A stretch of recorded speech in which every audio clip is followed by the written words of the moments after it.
გამარჯობა. ეთერშია გადაცემა აფხაზეთის სალომე ლემონჯავასთან ერთად. დღევანდელ გადაცემაში ნახავთ. გასული კვირის მნიშვნელოვანი მოვლენების საინფორმაციო გამოშვება. კვირის თემა: ჟენევის საერთაშორისო მოლაპარაკებების 34 რაუნდი. მსახიობი და ანიმატორი ბახვა წერედიანი. მიამბე აფხაზეთზე, ჩვენი სტუმარია საქართველოს სახალხო არტისტი ჯემალ ჭკუასელი. გასული კვირის მნიშვნელოვანი მოვლენების საინფორმაციო გამოშვება.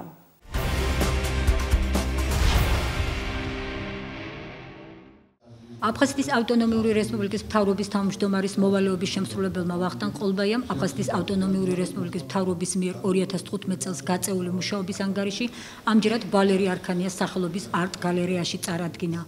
ანგარიშის წარდგენას აფხაზეთის ავტონომიური რესპუბლიკის მთავრობის სხვადასხვა უწყებების, არასამთავრობო ორგანიზაციებისა და დევნილი მოსახლეობის წარმომადგენლები ესწრებოდნენ. აფხაზეთის ავტონომიური რესპუბლიკის მთავრობის ხელმძღვანელმა ვრცლად ისაუბრა იმ პროექტებზე, რომლებიც ჯანდაცვის, განათლების, კულტურის, სპორტისა და სასოფლო-სამეურნეო სფეროებში აფხაზეთის მთავრობამ განახორციელა. პრეზენტაციაზე ვახტანგ ყოლბაიამ აფხაზეთის ავტონომიური რესპუბლიკის საჯარო სკოლებში დანერგილი აფხაზური ენის სწავლების პროგრამის მნიშვნელობა განმარტა. ისაუბრა აგრეთვე გალის რაიონის სკოლებში ქართული ენის შეზღუდვის პრობლემაზე და მის მოსაგვარებლად ალტერნატიული გზების მონახვა უპირველეს საზრუნავად მიიჩნია. სამაგალითო უწოდა აფხაზეთის ავტონომიური რესპუბლიკის მთავრობის თანამშრომლობას საერთაშორისო და არასამთავრობო სექტორთან, რომელიც გერმანიის, ჩეხეთის და თურქეთის საელჩოების ძალისხმევით და ხელშეწყობით შედგა და შედეგად, როგორც ყოლბაიამ აღნიშნა, დევნილებისთვის არაერთი მნიშვნელოვანი საქმე გაკეთდა. მათ შორისაა დასაქმებისა და ჯანდაცვის კუთხით განხორციელებული პროგრამები. გავანალიზდე ჩვენ ის პირველი პრეზენტაცია და შევეცადეთ შეგვეცო ეს ჩვენი ანგარიში უფრო დაწვრილებით ვილაპარაკეთ იმ პროექტებზე, როდესაც ახალგაზრდული პროექტი ქვია, ვილაპარაკეთ არასამთავრობო სექტორთან, ჩვენს თანამშრომლობაზე, რაც მთავარია და მნიშვნელოვანია ამ პროექტებში. ახალი სამუშაო ადგილები. ვილაპარაკეთ იმ მიღწევებზე, ვთქვათ, არ არის ეს ჩვენი პირადი დამსახურება, რა თქმა უნდა, მაგრამ იმ მიღწევებზე, რომელიც აქვს ჩვენს ტოლთა განსახლების სამინისტროს ბატონ სუბარის ხელმძღვანელობით, რამდენი რამ გაკეთდა. შეხვედრაზე აღინიშნა, რომ მიმდინარე წელი მნიშვნელოვანი იყო იმითაც, რომ ერთგვარი გარღვევა მოხდა უცხოეთში აფხაზეთის ლეგიტიმური ხელისუფლების ცნობადობის ამაღლების მიზნით და ამის დასადასტურებლად ვახტანგ ყოლბაიამ თურქეთსა და იტალიაში აფხაზეთის მთავრობის წარმომადგენლების ვიზიტები დაასახელა. რასაც ჩვენ ვაპირებთ მომავალ წლებში, ეს არის ზუსტად ეს მიმართულება. ჩვენ ვალდებული ვართ, ვაჩვენოთ ჩვენ საზოგადოებას, რომ საქართველოში არის ავტონომიური რესპუბლიკის ხელისუფლება, რომელიც არაძალადობის გზით, არა საომარი რიტომირიკით თავისი კონკრეტული საქმეებით დაუახლოვდეს სოხუმის მოსახლეობას. და ჩვენ ვცდილობთ გავაერთიანოთ ჩვენი ძალისხმევა საერთო სახელმწიფოს მშენებლობის საქმეში. ამისკენ არის მიმართული ჩვენი ვიზიტები და მე ვფიქრობ, რომ ეს ვიზიტები გამოიღებენ სერიოზულ შედეგს. საკმაოდ რთული წელიწადი იყო თითოეული სტრუქტურისათვის და რასაკვირველია ჩვენთვის, ჯანდაცვის სამინისტროსთვის. გაზრდილია რეფერალური პროგრამებით მოსარგებლე ბენეფიციარების გადმოსვლა ოკუპირებული აფხაზეთის ტერიტორიიდან და თქვენ დღეს მოისმინეთ ანგარიში, რომ ამ დღეებში გაიხსნა ობიექტი, რომელიც სწორედ ამ პროგრამის მოსარგებლებზე და მათ თანხმლებ პირებზე არის გათვალისწინებული. დაგეგმილი არის დეკემბრის პირველ ანალოგიური ანგარიშების წარდგენა იმერეთში, ასევე ზუგდიდის რეგიონში, სადაც ჩვენს მოსახლეობას გავაცნობთ გაწეული მუშაობის შესახებ. მე მიმაჩნია, რომ ეს არის კარგი პრაქტიკა. აქ უფრო დაწვრილებით არის ლაპარაკი იმაზე, თუ რა სტრუქტურული რეორგანიზაცია მოხდა ჩვენ სტრუქტურებში, როგორ იყო თანხები გადანაწილებული, რომელიც ეკონომიის შედეგად იყო მობილიზებული. 10 დეკემბერს ადამიანის უფლებათა დაცვის საერთაშორისო დღე აღინიშნა. ამ დღესთან დაკავშირებით აფხაზეთის უმაღლეს საბჭოში მიღება გაიმართა. მიღებაზე მიწვეულნი იყვნენ მედიცინის, განათლების, კულტურის წარმომადგენლები. აფხაზეთის უმაღლესი საბჭოს თავმჯდომარემ გიაგვაზევამ გაწეული 8 წლისა და აქტიური საზოგადოებრივი საქმიანობისთვის მოწვეულ სტუმრებს მადლობა გადაუხადა და აფხაზეთის უმაღლესი საბჭოს საპატიო სიგელებით დააჯილდოვა. ჩვენ ტრადიციულად ამ დღეს მინდა მოვაფეროთ აფხაზეთის საზოგადოების წარმომადგენლებს, გამოჩენილ ადამიანებს, ღვაწლმოსილ ადამიანებს, ახალგაზრდებს და ამ დღეს ვფიქრობთ, რომ მათვისა და ჩვენთვის ეს არის შეძახილი. რომ არ დავივიწყოთ ჩვენი აფხაზეთი და კიდე ბევრია გასაკეთებელი. 22 წელია რაც თბილისში მოღვაწეობს აფხაზეთის ჯანდაცვის სამინისტრო. ენგურს გამოღმა საქართველოში მუშაობენ ჩემი კოლეგები, რომელთაც უდიდესი წვლილი მიუძღვით დევნილთა პირველად სამედიცინო მომსახურებით უზრუნველყოფაში. ფაქტიურად მე ამ ჯილდოს, ამ მომაღლეს ჯილდოს აღვიქვამ როგორც მათი დამსახურების დაფასებას, როგორც მათ მიერ გაწეული უზარმაზარი შრომის და ღვაწლის დაფასებას და მხოლოდ ამის შემდეგ აღვიქვამ უკვე როგორც ჩემი მოგზაურებული წვლის შეფასებას. დღევანდელი ჩემი ეს დაფასება არის ჩემი კოლექტივის, რომელიც სამწუხაროდ არ არსებობს, დაიშალა აფხაზეთის ავიაცია და ჩემი მეგობრები ძალიან ბევრი დაუკარგე, ბევრი დაიღუპა იქ, მერე აქ და ერთეულები დარჩეთ. ავიატორები საერთოდ ვაკეთებდით ყოველთვის მშვიდობიან რეისებს ვასრულებდით. გადავყავდა ხალხი, ვემსახურებდით ჩვენ ხალხს, ჩვენ სამშობლოს და დღესაც მზადა ვარ ვემსახუროთ ჩვენს ერს და ჩვენ სამშობლოს.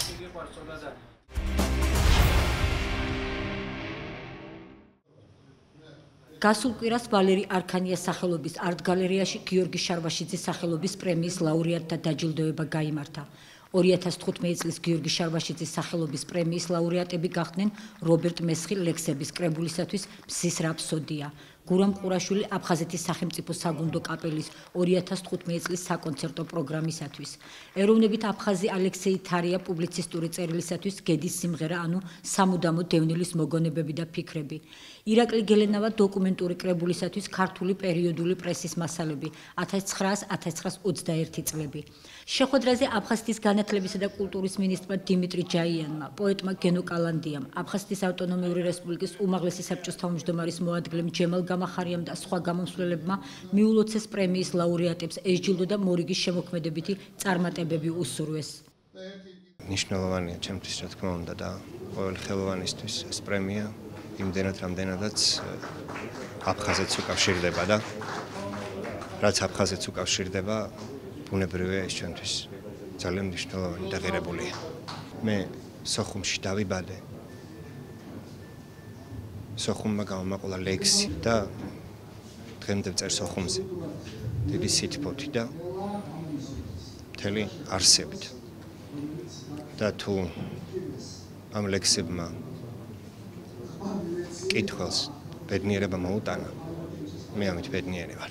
მივიქცეთ საზოგადოების ყურადღება და ამ ყურადღებისთვის დიდი მადლობა საზოგადოებას, რომ წარმატგინეს ამ ღირსშესანიშნავ ძვირფას პრემიაზე, რომელიც დღეს მე რგომე დაავიღე. მე მინდა ვთქვა, რომ ეს ჯილდო ბევრს მავალებს, ალბათ ღირსეულად შევინარჩუნებთ ამ სახელს. Сегодня я лауреат. მე გავხდი გიორგი შარვაშიძის პრემიის ლაურეატი, რაც ჩემთვის მოულოდნელიც იყო და სასიამოვნოც. მინდა მადლობა გადავუხადო ღონისძიების ორგანიზატორებს და კომისიის წევრებს იმ ნდობისთვის, რაც ჩემდამი გამოხატეს. როცა ვწერდი ამ პუბლიცისტურ წერილს, ნამდვილად არ მეგონა თუ ასეთი გამოხმაურება მოჰყვებოდა. ბევრი ღირსეული ნომინანტი იყო, მაგრამ კომისიის წევრებმა არჩევანი ჩემზე შეაჩერეს და მე ამას გულისხმიერებით ვხსნი. წარმატება კი უფრო მეტ პასუხისმგებლობას მაკისრებს. სადაც არ უნდა ყოფილიყავი კომისიის წევრი, ამას ხმას მივცემ. ჩემი ერთი ხმა იმ კაცს ეკუთვნის. იმიტომ რომ მას ძალიან საინტერესო და დანახული საერთოდ საქართველოს აფხაზის კაცის თვალით და ის 9 აპრილიც და საერთოდ მოვლენა რა ხდებოდა აფხაზეთში. ყოველ მეორე წელიწადს ვანიჭებ ჩვენ ძალიან გამორჩეულ ადამიანებს ამ პრემიას. წელს ძალიან განსხვავებული იყო. ძალიან ბევრი კონკურენტი იყო და სხვათა შორის ყველანი შესაძლებელი. მე განსაკუთრებით მინდა გამოვყო აფხაზი კაცი, პუბლიცისტი, მწერალი, დისიდენტი ალექსი თარია, რომელსაც ერთმანეთს მიენიჭა ეს პრემია. მე ვფიქრობ, რომ ეს კიდევ იმისთვის არის საჭირო, რომ უფრო მეტი იღვაწონ აფხაზურ-ქართულ ურთიერთობაში ამ ადამიანებმა. შეხვედრის დასასრულს აფხაზეთის ავტონომიური რესპუბლიკის სახელმწიფო კაპელის მომღერლებმა შეკრებილ საზოგადოებას მუსიკალური ნომრები შესთავაზეს.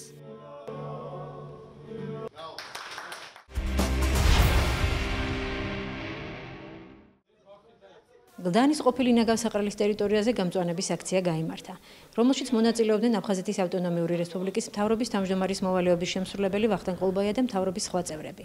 ასევე აფხაზეთის მეომართა კავშირის თავმჯდომარე ზურაბ შამუგია, ვეტერანთა საქმეების სამსახურის აფხაზეთის სამმართველოს უფროსი დავით ღვინჯილია.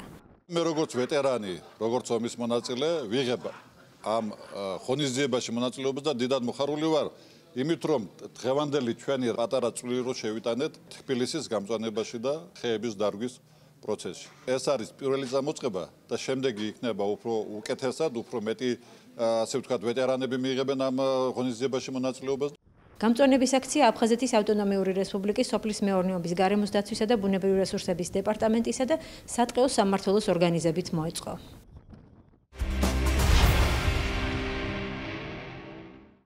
ვალერი არქანიას სახელობის არტ-გალერეაში მწერალი და მეცნიერი როსტომ ჩხეიძე აფხაზეთის საჯარო სკოლებში შექმნილ მწიგნობართა კლუბის წევრებს შეხვდა. ღონისძიების მთავარი მიზანი იყო წიგნის კითხვის კულტურის განვითარება და პოპულარიზაცია. შეხვედრაზე გაიმართა დისკუსია როსტომ ჩხეიძის ბიოგრაფიული რომანების გარშემო. ხშირად ხვდები ახალგაზრდებს, ძალიან მიყვარს მათთან შეხვედრა, მათთან საუბარი. არ ვიცი ჩემგან რა სწავლობენ ისინი, მაგრამ მე ძალიან ბევრს ვსწავლობ და ვიმუხტები ხოლმე მათგან ისე როგორც დღეს მოხდა. შეიწო პირდაპირ მათ ენერგიას, მათ ინტერესს, მათ ცნობის წადილს, დიდაქტიკას ყოველთვის ვერიდები, ამიტომ მე მხოლოდ ვესაუბრები მათ, როგორც ჩემ ტოლებს, როგორც მეგობრებს, აი ეს არის ჩემი მიზანი ხოლმე ყოველთვის და ამჯერადაც აი ამ განწყობილებით ვიყავი მოსული და დავჭი ძალიან კმაყოფილი ახალგაზრდებთან შეხვედრით. ძალიან ბევრი რაღაც ახალი შევიტყვე, ამომწურავი პასუხები მივიღებთ ყველა კითხვაზე, ყველა ბავშვმა. ჩვენ ვართ მწიგნობართა კლუბის წარმომადგენლები და მოხარულები ვიქნებით თუ უფრო ხშირად ჩატარდება ასეთი ღონისძიებები და უფრო მასშტაბურ სახეს მიიღებს. უკვე წლებია აფხაზეთის სკოლებში ჩამოყალიბდა მწიგნობართა კლუბი და წლების მანძილზე სისტემატურად ეწყობა შეხვედრები ქართველ მწერლებთან. ბატონმა როსტომმა ძალიან ამომწურავად ისაუბრა თავისი წიგნების შესახებ, ბავშვებმა დაუსვეს კითხვები და ძალიან საინტერესო და სასიამოვნო საღამო გაიმართა. საღამოს ორგანიზატორი იყო აფხაზეთის ავტონომიური რესპუბლიკის განათლებისა და კულტურის სამინისტრო, რომელიც ახალგაზრდებთან ხშირად მართავს მსგავს შეხვედრებს და სამომავლოდაც არაერთი ღონისძიებაა დაგეგმილი.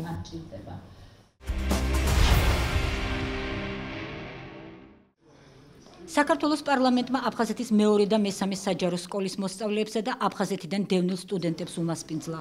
ახალგაზრდებისთვის მოეწყო ექსკურსია პარლამენტის ისტორიულ შენობაში. მათ დაათვალიერეს დავით აღმაშენებლის, შოთა რუსთაველის, თამარ მეფის სახელობისა და პლენარულ ხსდომათა დარბაზები. ექსკურსიის მსვლელობისას ახალგაზრდები გაეცნენ ქართული პარლამენტარიზმის ისტორიას, მიიღეს ინფორმაცია კანონშემოქმედებით პროცესებზე. დაათვალიერეს საქართველოში მრავალპარტიული საპარლამენტო არჩევნების ჩატარებიდან 25 წლის თავისადმი მიწვნილი ფოტოგამოფენა საპარლამენტო დემოკრატია საქართველოში. მიზანი ღონისძიების არის, რომ სამართლებრივი კულტურა იყოს განვითარებული ან მოზარდ ახალგაზრდობაში აფხაზეთის საჯარო სკოლის მოსწავლეებს და სტუდენტებს მიეცათ შესაძლებლობა გაცნობოდნენ საქართველოში საკანონმდებლო ორგანო საქართველოს პარლამენტის საქმიანობას, თავიანთი თვალით ენახათ აქ მიმდინარე პროცესები. თუ პარლამენტში როგორ მიმდინარეობს კანონშემოქმედებითი პროცესი და თვითონ პარლამენტი როგორც ისტორიული შენობა. ძალიან მომეწონა დღევანდელი ღონისძიება, საინტერესო იყო, დავათვალიერეთ პარლამენტი, სხდომათა დარბაზი და ძალიან მნიშვნელოვანი ინფორმაციები მივიღეთ, რაც აქამდე ჩვენთვის უცნობი იყო. დავათვალიერეთ ფოტოგამოფენა, დავათვალიერეთ სხდომათა დარბაზი, ძალიან კმაყოფილები ვარ და ძალიან მოგეწონა დღევანდელი დღე. გარდა ამისა, მოსწავლეებმა და სტუდენტებმა პარლამენტის ეზოში მდებარე ხარების სახელობის სამლოცველო მოილოცეს.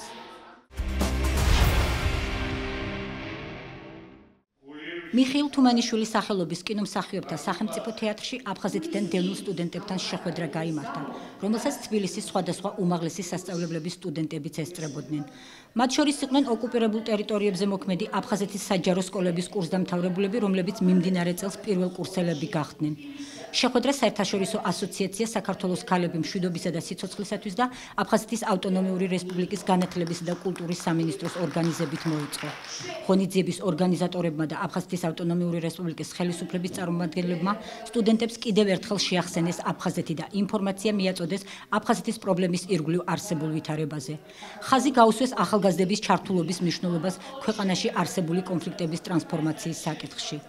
ამ შეკრების მიზანი გახლავთ როგორც სლოგანი თვითონ ჩვენი ორგანიზაციის მიერ მოწოდებული გვეუბნება ქართველი სტუდენტობა აფხაზთა და ქართველთა ერთობისათვის 60 სტუდენტი არის ოკუპირებული ტერიტორიიდან გარდა ამისა 10 სტუდენტია სხვადასხვა უმაღლესი სასწავლებელიდან რომლებიც არც იძულებით გადაადგილებულია არც ოკუპირებული ტერიტორიებიდან მაგრამ მათ სკივათ ის პრობლემა შეხვედრის დასასრულს წარმოდგენილი იქნა გოგა პიპინაშვილის ხელოვნების საყმაწვილო ცენტრის არტ-ჰოლის სპექტაკლი ჰელადოსი, რომელიც ნოდარ დუმბაძის მოთხრობის მიხედვით დაიდგა. დღეს შევიკრიბეთ აფხაზეთიდან დევნილი ახალგაზრდები, მათ შორის სტუდენტებიც, მოსწავლეებიც, რომლებიც ასევე აქტიურად ვიყავით ჩაბმული საქართველოს ახალგაზრდულ ფორუმში. შევხვდით მთავრობის წარმომადგენლებს, რომლებმაც ასევე დიდი ინფორმაცია მოგვაწოდეს აფხაზეთის შესახებ, იმის შესახებ თუ რაოდენ მნიშვნელოვანი ამგვარი ღონისძიებების ჩატარება ხშირად ვინაიდან სწორედ ახალგაზრდები ვართ ის დიდი ძალა, რომელსაც შეგვწევს უნარი რომ გადავდგათ ის ნაბიჯები, რომლებიც მიგვიყვანს ჩვენი ქვეყნის მთლიანობამდე. ჩვენ ვიცით აფხაზეთის შესახებ გადმოცემი და შესაბამისად ასეთ შეხვედრებზე უფრო წარმოვიდგენ და რაღაცნაირად აფხაზეთში ხვდებით წამიერად თუ წუთიერად, როგორც თუნდაც ამ სიტყვით გამოსვლებით რომ გამოდიან და ამ ისტორიებით როგორც ყვებიან და ძალიან კარგი არის ეს ასეთი შეხვედრები და ყოველთვის დასაფასებელი არის. ჩვენ შევძლებთ ყველაფერს, შევეცდებით ყოველ შემთხვევაში რომ აფხაზეთისთვის ყოველთვის კარგი გავაკეთოთ და რა თქმა უნდა შვიდობით დავუბრუნდეთ ერთად აფხაზეთთან ერთად და იმ ხალხთან ერთად ვინც ცხოვრობდა და ვისხოვრებთ მომავალში. შეხვედრას საქართველოს განათლებისა და მეცნიერების სამინისტროს, აფხაზეთის ავტონომიური რესპუბლიკის მთავრობისა და ხელოვნების სფეროს წარმომადგენლებიც ესწრებოდნენ.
კვირის თემა. დასრულდა ჟენევის საერთაშორისო მოლაპარაკებების 34 რაუნდი, სადაც ქართულმა მხარემ ოკუპირებულ აფხაზეთში შექმნილი პრობლემები განსახილველად წარადგინა. უფრო დაწვრილებით ჩვენ სიუჟეტში მოგითხრობთ.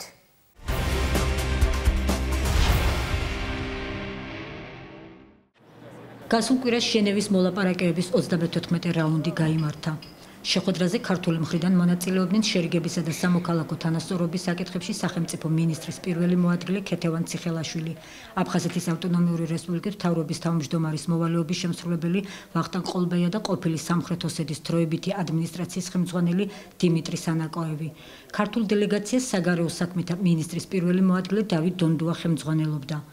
დღის წესრიგით გათვალისწინებულ თემებზე მხარეებმა საკუთარი პოზიციები კვლავ დააფიქსირეს, თუმცა ჰუმანიტარული ჯგუფის მუშაობა იძულებით გადაადგილებულ პირთა დაბრუნების საკითხზე მსჯელობის დროს შეწყდა. ოკუპირებული ტერიტორიებისა და რუსეთის ფედერაციის წარმომადგენლებმა ამ თემაზე დისკუსიები არ ისურვეს და მოლაპარაკებების პროცესი დატოვეს. რის გამოც შეხვედრის თანათავმჯდომარეები იძულებულები გახდნენ პროტოკოლის მიხედვით მუშაობა შეეწყვიტათ. ქართული მხარის განცხადებით ეს არ არის პირველი შემთხვევა, როდესაც ოკუპირებული ტერიტორიების დე-ფაქტო წარმომადგენლები ამგვარად იქცევიან. როცა უკვე ბოლოში იყო გასული მოლაპარაკებები და ვიხილავდით იძულებით გადაადგილებულ პირთა საკითხს, მსჯელობის დროს არის ურვეს მონაწილეობა მიეღოთ კონსტრუქციულ საუბარში და დატოვეს დარბაზი. ჟურნალისტებთან საუბრისას ეს ფაქტი რუსეთის ფედერაციის საგარეო საქმეთა მინისტრის მოადგილემ გრიგორი კარასინმაც დაადასტურა. განსხვავებული განცხადება გააკეთა აფხაზურმა მხარემ. დისკუსიის შეწყვეტის მიზეზი თანათავმჯდომარეები გახდათ, რომლებმაც ჩვენთან კონსულტაციების გარეშე მიიღეს გადაწყვეტილება. ეს ჩვენი ინიცირებული არ ყოფილა. მათ არ აქვთ უფლება პირობები გვიკარნახონ. მიუხედავად დევნილთა საკითხებზე განსხვავებული მოსაზრებებისა, იძულებით გადაადგილებულ პირთა უფლებების დაცვის თემებზე არსებითი პროგრესის აუცილებლობაზე საქართველოს დელეგაციასთან ერთად ყურადღება საერთაშორისო ორგანიზაციებმაც გაამახვილეს. ქართული მხარის წარმომადგენლებმა კიდევ ერთხელ დაადასტურეს მზადყოფნა კონსტრუქციულად გააგრძელონ მოლაპარაკებები და მიიღონ შესაბამისი ზომები ჰუმანიტარული პროექტების განსახორციელებლად, რათა ეფექტურად მოხდეს ადგილობრივი მოსახლეობის სასიცოცხლო პრობლემების გადაწყვეტა. მიუხედავად ჟენევის მოლაპარაკებების შეწყვეტისა, ქართულმა დელეგაციამ შეხვედრაზე ყველა აქტუალური საკითხი დასვა. როგორც დავით დონდუამ ჟურნალისტებს განუცხადა, ქართულმა მხარემ მოსკოვსა და სოხუმის საოკუპაციო რეჟიმს შორის რუსულ-აფხაზური საჯარისო ფორმირებების შესახებ ეგრეთ წოდებული ხელშეკრულების გაფორმების საკითხი წამოწია და აღნიშნულთან დაკავშირებით პროტესტი გამოხატა. ქართულმა მხარემ მთავარი აქცენტი გალის მოქმედ სკოლებში ქართული ენის სწავლების აკრძალვაზეც გააკეთა და განაცხადა, რომ მსგავსი ქმედება დისკრიმინაციას წარმოადგენს. რუსეთის საგარეო უწყებამ ჟენევის მოლაპარაკებების მორიგი რაუნდის დასრულების შემდეგ საგანგებო განცხადება გაავრცელა. შეხვედრაზე ყურადღება დაეთმო ძალის გამოუყენებლობის საკითხს და როგორც რუსეთის დიპლომატიური უწყება ამბობს, ქართულმა მხარემ ეს მნიშვნელოვანი თემა კვლავ დაბლოკა. აფხაზეთისა და სამხრეთ ოსეთის დელეგაციებმა დაადასტურეს მზადყოფნა, რომ მომზადდეს ასეთი დოკუმენტები, თუმცა ქართულმა მხარემ აღნიშნული პრიორიტეტული საკითხის ირგვლივ იურიდიული ძალის მქონე დოკუმენტის მიღების შესახებ დაწყებული მოლაპარაკებები დაბლოკა, აცხადებენ რუსეთის საგარეო უწყებაში. რუსულმა მხარემ მოლაპარაკებებზე საქართველოს ნატოსთან სამხედრო თანამშრომლობის გაღრმავების გამო შეშფოთება გამოთქვა. კარასინმა საქართველოს ხელისუფლების წარმომადგენლები ანტირუსულ რიტორიკაში დაადანაშაულა და საქართველოს ევროატლანტიკური მისწრაფება დაუწუნა. ჩვენც გვაქვს თემების წამოწევის მიზეზი. მთავარი საკითხია საქართველოს ხელისუფლების ზოგიერთი წარმომადგენლის ანტირუსული რიტორიკა. რაც შეეხება ნატოს, ჩვენთვის სულ ერთი არაა, რომელიც სამხედრო პოლიტიკური ბლოკისკენ მიისწრაფვის ჩვენი მეზობლები და რა თქმა უნდა, რუსეთის საზღვართან ნატოს სხვადასხვა ცენტრისა და ოფისის გახსნა ძალზედ გვაშფოთებს. მე არ მგონია, რომ ის ქვეყანა, რომელსაც აქვს ოკუპირებული საქართველოს ტერიტორიები, უნდა ელოდეს რბილ განცხადებებს საქართველოს ხელისუფლების უმაღლესი წარმომადგენლებისგან. 8-9 დეკემბერს გამართული შეხვედრები იყო 2015 წელს ჟენევის მოლაპარაკებების ბოლო რაუნდი და შემდგომი შეხვედრა 22-23 მარტს დაიგეგმა.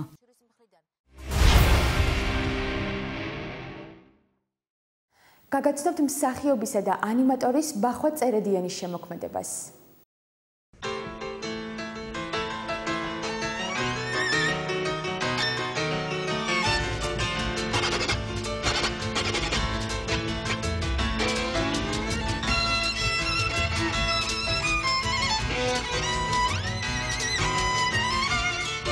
ქუჩა ხელოვანს მეტ თავისუფლებას ანიჭებს და საკუთარი შესაძლებლობების უკეთ წარმოჩენაში ეხმარება. ამბობს მსახიობი და ანიმატორი ქუჩის თეატრ ნიკოლოს დამაარსებელი ბახვა წერედიანი.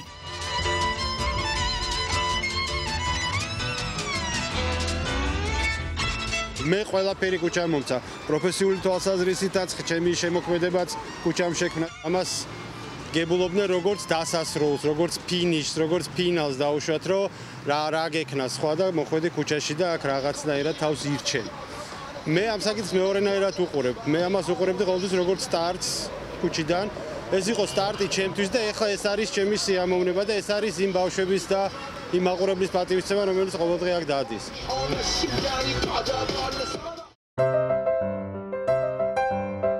გაგრიდან დევნილი მსახიობი მიიჩნევს, რომ სამსახიობო ხელოვნება გადატანილი ტკივილისა და დაგროვილი ემოციების გამოხატვის საუკეთესო საშუალებაა. ამიტომაც მისთვის პროფესიის არჩევა შემთხვევითობა არ ყოფილა. თეატრალური ინსტიტუტის კინოსა და დრამის სამსახიობო ფაკულტეტის დამთავრების შემდეგ ბახვა წერედიანმა სცენასა და ეკრანზე არაერთი როლი განასახიერა. თქვენ არც მეომრები ხართ და არც პოლიტიკოსები. მოქალაქის მოვალეობა გავალებთ დარჩეთ ქალაქში. და მიიღოთ ენერგიული ზომები ცხოვრებთან დასახმარებლად. შენ ყველა დანარჩენი შეკრიბე და ყველა დარჩენილი გამოსასვლელი დაკეთე. კიტი არ უნდა გამოგეპაროს დროზე, ყურადღებით. დროზე.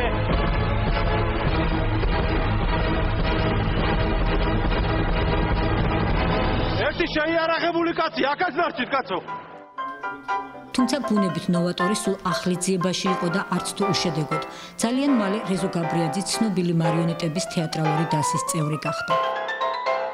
ვაკანსია იყო ესეთი გადაცემა და იქ აცხადებენ რომ რეზო გაბრიაძე თეატრში იწვევს მსახიობებს. ეს იმდენ დაუჯერებელი იყო, ხა ვიცნობდი მას, ვიცნობდი რა დისტანციურად მის თეატრს. რახან ეს ვაკანსია იყო, ჩავთვალე რომ უნდა მეცადა. რეზო გაბრიაძესთან მოხვდი თეატრში, ეს იყო რაღაცა დაუჯერებელი მაშინ. პირდაპირ სცენაზე პირდაპირ მითხრა რომ შენ ეს მთავარი როლები უნდა ისწავლო ირეპეტიციო და შენ ამ ყოველ სპექტაკლში შეცვლე ამ ადამიანს რომელსაც მიყავს რეპერტუარი. მე საუბარში ითქვა რომ მე სახში სუვენირებს ვაკეთებ. მითხრა რომ შენ სახელოსნოში წვეა ჩახვიდოდიო. იქნებაო თოჯინებთანაც გეცადაო რა. აიცი. ჩავედი სახელოსნოში. ვეხმარებოდი ესე ვთქვათ რაღაცა შესაკეთებელი იყო თოჯინა. აბა თუ შეძლებ რაღაცას გავაკეთებდი როგორც წესი რაღაცები გამომდიოდა ხოლმე. ბახვა წერედიანმა მარიონეტების თეატრში 3 წელი იმუშავა და იქიდან წამოსვლის შემდეგ ამ სახეობის პოპულარიზაციის სხვა ხერხს მიაგნო. ამჯერად თავად გამოძერწა თოჯინას სახელად ნიკოლუ და აკადემიური სცენიდან ქუჩაში გადაინაცვლა. გაგრძელება იყო ალბათ ნიკოლოს გაკეთება, სახლში დავჯექი და დავიწყე ძერწვა. არაფერი მანამდე მე ნაძერწი არ მქონდა, ავიღე ფოტო და დავიწყე ნიკოლოს ძერწვა. სტრუქტურულად თავისთავად ტექნოლოგიურად ეს როგორ კეთდებოდა, ეხლა თეატრიდან ვიცოდი, ხო, ესე რასაც ვაკეთებდით. მაგრამ ეხლა მას მექანიზმები აქვს, მე იმას ის უნდა ამოძრავდეს, ის უნდა გააცოცხლდეს, ხო, და ესეთი კონკრეტული შეხება იმ პერიოდში რაღაცა არ მქონდა და მოკლედ ნელ-ნელა დავიწყე კეთება. როგორც კი დავიწყე, ვიცოდი რომ მე ამ თოჯინას გარეთ გავიყვანდი ქუჩაში და ვიმუშავებდი. არ ვიცოდი რამდენი შემოსავალი მექნებოდა როგორ.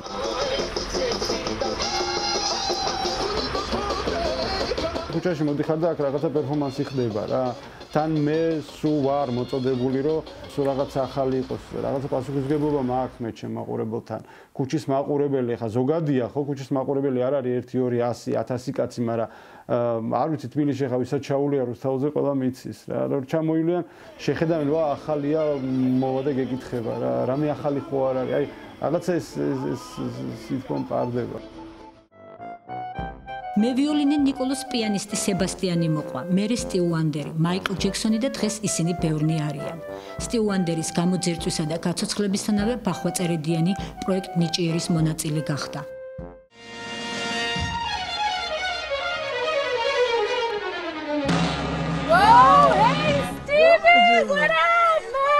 ნიჭიერი ისეთ საშუალებებს აძლევს ადამიანს ჩვენი მასშტაბით და შეიძლება გარეთაც, იმიტომ რომ ვისაც სურვილი აქვს გარედანაც გნახავს რას აკეთებ და უამრავი ადამიანი მენეჯერი სხვადასხვის აი ესე ყურადღებით ათვალიერებს ამ ვიდეოებს.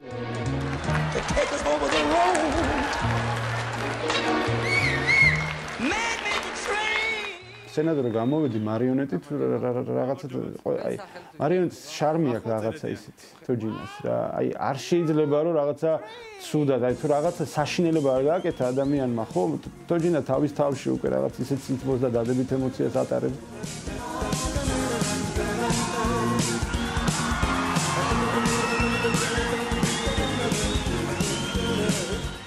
პირველ დღეს გავედით, მე გადარჩევასაც გავედით თავისთავად და ნახევარფინალში გამოვიყვანე ჯექსონი. ნახევარფინალში უკვე ხმები იყო და ნუ ხმები ეხლა ვეღარ მოვაგროვეთ იმდენი რომ ფინალში გადავსულიყავით.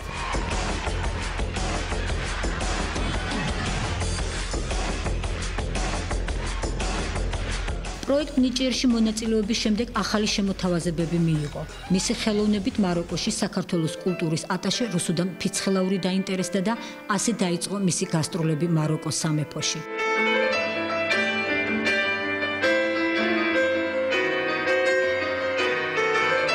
ჩემი გასტროლი სამჯერ მაროკოს სამეფოში. ნიჭიერის დამსახურება სხვადასხვა წავედით მე და ვადაჭკორია ზურა. ჩვენი ცნობილი ილუზიონისტი, მქონდა ერთსაათიანი პროგრამა გაყოფილი შუაზე. ჩემი და მისი ნომრები ესე ერთმანეთს ენაცვლებოდა და გამოდიოდი სცენაზე, ეს იყო პირველი ჩვენი გასტროლი ერთად მაროკოში. ყველა ცნობილ სცენაზე ვითამაშეთ. ყველა დიდი თეატრი რაბათის სამეფო თეატრში ვითამაშეთ. ბახვა წერედიანს ხშირად ნახავთ რუსთაველის გამზირზე, პირველი კლასიკური გიმნაზიის მიმდებარე ტერიტორიაზე, თავისი თოჯინებითა და ერთგული მაყურებლით გარემოცულს. მსახიობი და ანიმატორი საყვარელი საქმითაა დაკავებული, თანამშრომლობს ბავშვთა გასართობ ცენტრებთანაც. სამომავლოდ საინტერესო გეგმები აქვს. ეხლა დაკავებული ვარ მარტო მარიონეტებით. მუშაობ ქუჩაშიც, დაბადების დღეებზე გამოძახებებზეც დავდივარ. ცალკე ხარ ვცდილობ როგორმე ჩემი სპექტაკლი გავაკეთო ბოლოს, მაგრამ რაღაც არ გამოდის, ფინანსურად ვერ ვეწევი იდეებს და ნააზრევებს, მაგრამ ალბათ ნელ-ნელა მივალთ იქამდეც. თოჯინებიდან ბახვა წერედიანს გამორჩეულად ნიკოლო უყვარს, თulis რომ ის მისი არც თუ მარტივი ცხოვრების თანამონაწილე და განუყრელი მეგობარია. ეს პირველი თოჯინა ალბათ ჩემს იმდროინდელ სევდას ყველაფერს ატარებს ალბათ. იმიტომ ის ჩემთვისაც და არიან ადამიანები, რომლებსაც ხო არც ერთი თოჯინის ნახვა არ უნდა. ამის გარდა კიდე თეატრსაც მისი სახელი ერქმევა, იმიტომ რომ იქიდან შედგა ყველაფერი. მსახიობის ნამუშევრების პირველი შემფასებლები მეუღლე ქეთი ბერიძე და 7 წლის შვილი ნიკოლოზია. ყავს ერთი ბიჭი ნიკუშა, რომელიც უკვე 7 წლის გახდა, ანუ ის რაღაცა ყველაფერი სიმბოლურად ხდება ჩემს საქმეში, რაღაცა ნიკოლო და ნიკუშა ლამის ერთი ხნის არიან რა. ეს საქმე და ნიკუშა ერთი ხნის არიან. მის წინ იზრდება ესე და ყალიბდება თოჯინა და ყველაფერი იცის და რაღაცა მისთვის ეს გასაოცარი რაღაცა ისეთი არ არის, ეს მისი რეალობაა და ყოველდღიურობაა. ბახვა წერედიანს აფხაზეთი და მშობლიური ქალაქი დღემდე ენატრება. მის მეხსიერებას გაგრა სილამაზის და სიკეთის ქალაქად შემორჩა. თავს ბედნიერად ჩათვლის თუ კი მიეცემა შესაძლებლობა და იქ მცხოვრებ მოზარდებსაც გააცნობს თავის საყვარელ მარიონეტებს. ჩვენი ბავშვობის დროინდელი გაგრა იყო პატარა და ძალიან თბილი. ძალიან ცოტა იყო თითქოს ბოროტება, შეიძლება ესე მინდა რომ ჯეროდეს, მაგრამ მართლა ესე მახსოვს რომ ძალიან ცოტა იყო და ადამიანები უფრო თბილად იყვნენ ერთმანეთთან, უფრო თითქოს უფრო რაღაცა ერთად იყვნენ. და არავინ არ ელოდა იმას, რაც მოხდებოდა. მე ის ყველაფერი მახსოვს და ის ჩემი ნაწილია.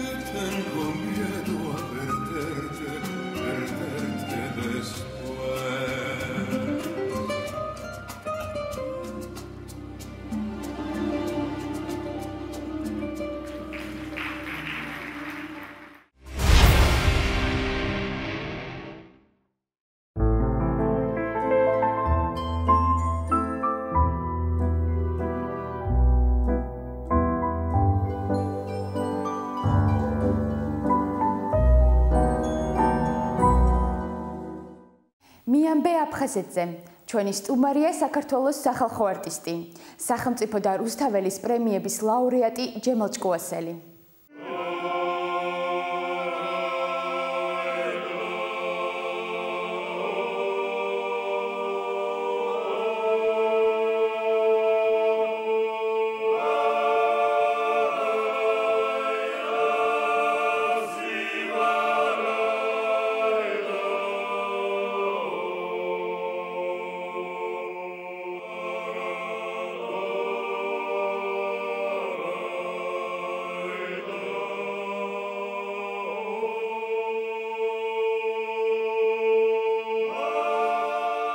მახსენდება ხოლმე ეს საოცარი წალკოტი მხარე, საოცარი მიწა-წყალია აფხაზეთი, საოცარი ადამიანები ცხოვრობენ იქ. და რა განცდა მქონია რამდენი რომ აფხაზეთთან დაკავშირებით თუ ჩავდიოდით, სხვაგან ვიყავით. აფხაზეთი ყოველთვის იყო ტკივილი, თქვენ წარმოედგინეთ, იმიტომ რომ ხედავდით რომ წერი არ ისვენებდა და ამან საჩინო დღეს ჩაგვაგდოდა. მე ერთი რაღაც გამახსენდა რამოდენიმე წლის უკან. თუ გახსოვს დიდი ამბავი ატყდა რა გინდოდა თუ კრემლის საკონცერტო დარბაზშიო. იქ მეუნება შესვენებისას კაბერდინერი ვიღაცები გელოდებიან თქვენო დავლათო, კითხულობენ ჯემალი გვინდაო თუ შეიძლება მოვიცა. მე დაინტერესდი ახლა და მივხვდი რაღაც გულმა მიგზნო რომ ვიღაცას არ უნდა დაენახოს ყველას. ჩავედი და რამდენი იყვნენ, 5 იყვნენ, 6 აფხაზები. თხოვეს მე რომ არ თქვა თუ არ დაგვასახელოდო. ჩავეხუტეთ ჯერ ერთმანეთს. და სიტყვის დაძრა ვერ მოახერხეთ. ვერ სიმათქარეთ, ვერც მე. და ბოლოს ყველას ერთად წამოგვივიდა ცრემლები რა. მე ამას რა დამავიწყებს და ახლაც გულის ტკივილით ვიხსენებ რომ ეს იყო აი ვაჟკაცი ხალხის ცრემლიანი სახეები, რომლებიც იცოდნენ ვინ დაკარგეს და რა დაკარგეს. და 1-2 უცნობიც იყო, არ ვიცნობდი, მაგრამ იცოდნენ ახლა ნუ ვერსიონი იციან. მკითხეს არ ჩახვალთ აფხაზეთშიო თქვენ არ ჩაიდანთო ჩვენო ტოლილები ვართ აქეთ ვარ რუსეთში ცხოვრობთ და სხვა მხარეს და ახლა ჩამოვედით გვენახა ერისიონი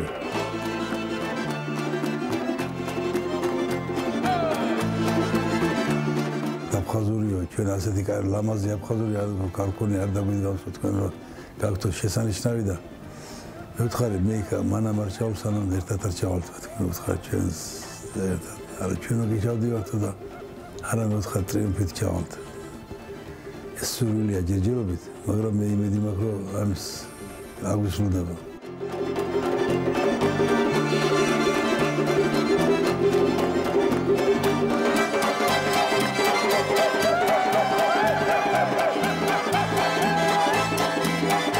განსაკუთრებული პატივისცემა იწვევდა სტუმრის ეს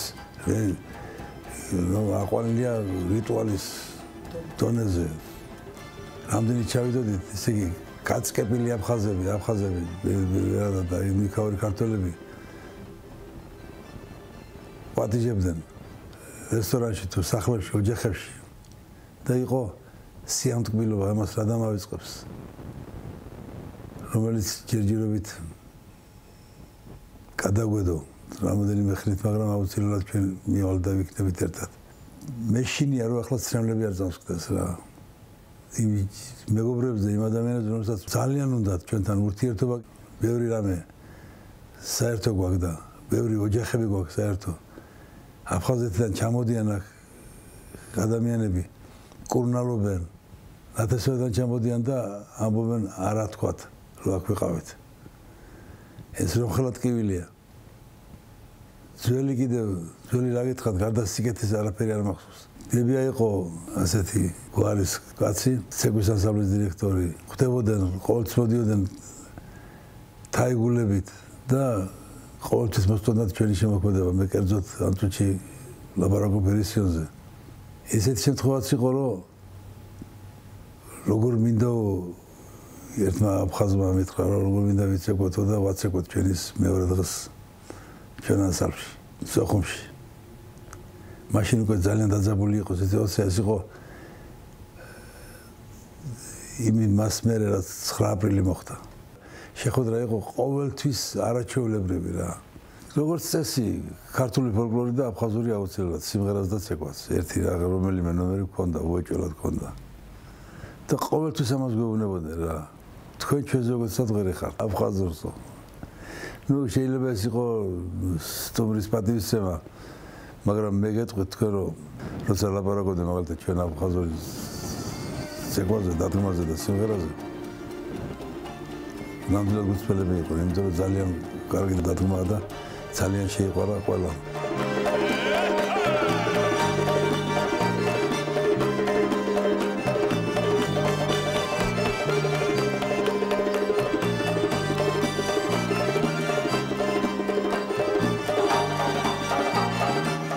ხანდახან მოდიდნენ ვიღავით ჩtildeო კავკასიაში იქეთ მოდიან აფხაზები ყოველთვის მითხრებიან გახო გაქვს აფხაზური სიმღერა აფხაზური ცეკვა გაქვს როცა კონდეს მაინც იმათ ხათისთვის ამას გავაკეთებთ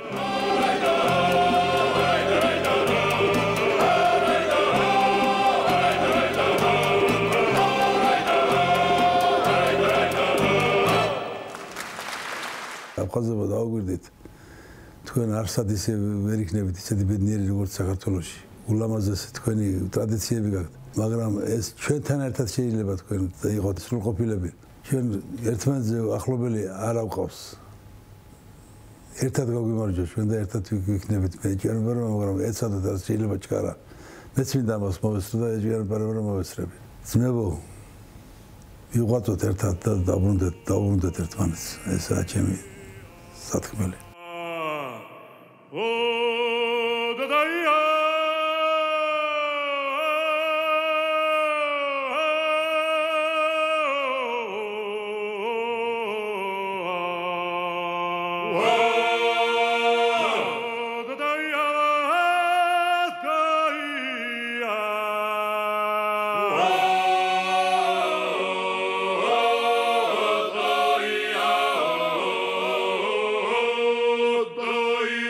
Yeah.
დღეს ამით გემშვიდობებით, ხოლო სამშაბათს დილის 10 საათზე უყურეთ გადაცემა აფხაზეთს აფხაზურ ენაზე.